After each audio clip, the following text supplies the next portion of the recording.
Do we have another frog dissected out there? Could you bring it to the table? Yes. A frog and a starfish. Okay. Another frog and starfish will be great. I'm starting to get hungry here. Okay, read off, well, let me go through this, we'll be fine. Stomach, J-shaped organ. The reason I like the frog is because obviously the organs look like the organs. Can everybody see? I want to make sure everybody can see. I don't want to have somebody go to the practical. Well, I couldn't see anything. I've actually had that happen before, and it's like, okay, if we need to go through it privately, we can, but I'm throwing this out here. Look at this. Stomach, heart. What is this? For those into human A&P. That's right, the largest abdominal organ is the liver, lobes of the liver. One of the functions, of the many functions of the liver, is to produce bile, right? What stores bile? The gallbladder. And voila, this little green/P-shaped organ is the gallbladder, right? There is the gallbladder. Do you see it? Liver, heart, stomach, gallbladder. The stomach leads to what structure? Intestine. You can't write intestine on my test. Large intestine? Small intestine. Some of you have not had A&P yet. The first segment of small intestine is called a duodenum or duodenum.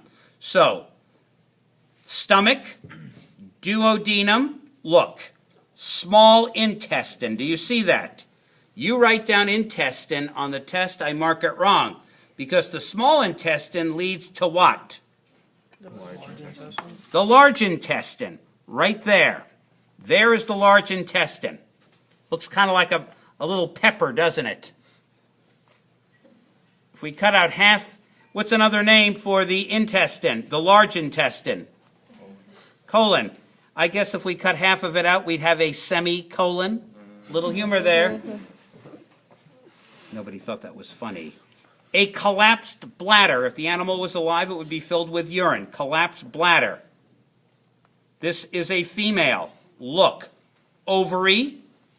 Got it? Oviduct, which conducts, obviously, the eggs to the cloaca. The cloaca is where reproductive and excretory materials converge in a single chamber called, and if I don't mean to get too personal, frog, but that right there is the cloaca. Got it? Right there. That common chamber, which is Latin for sewer. Anus. Okay, I'm going to quiz you on this, so be paying attention. Spleen. Got it?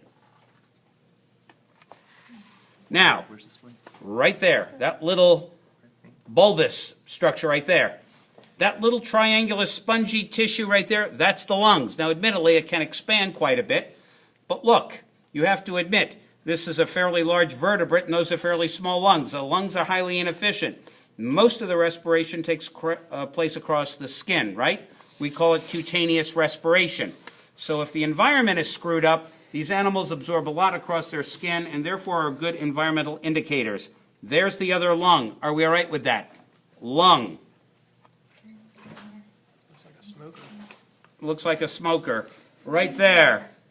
Got it? Your kidneys are deep, right? So you would expect the kidneys to be deep on the frog.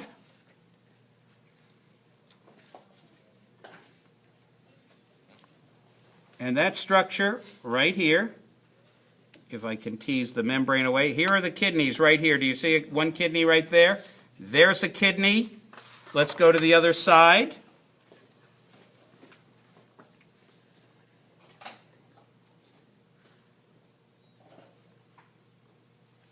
The other kidney right there. Do you see it? Kidney right there. Right there. And we can also take a look, see if maybe it's a little bit more colorful. Ah, much more colorful. There's a kidney there. Do you see it? What's that? No, right there. Lung. Look at the position, way high. spleen right there. So when I go to put pins in these things, I'll make sure that the animal is nice and spread out. Here, obviously, ovary, oviduct.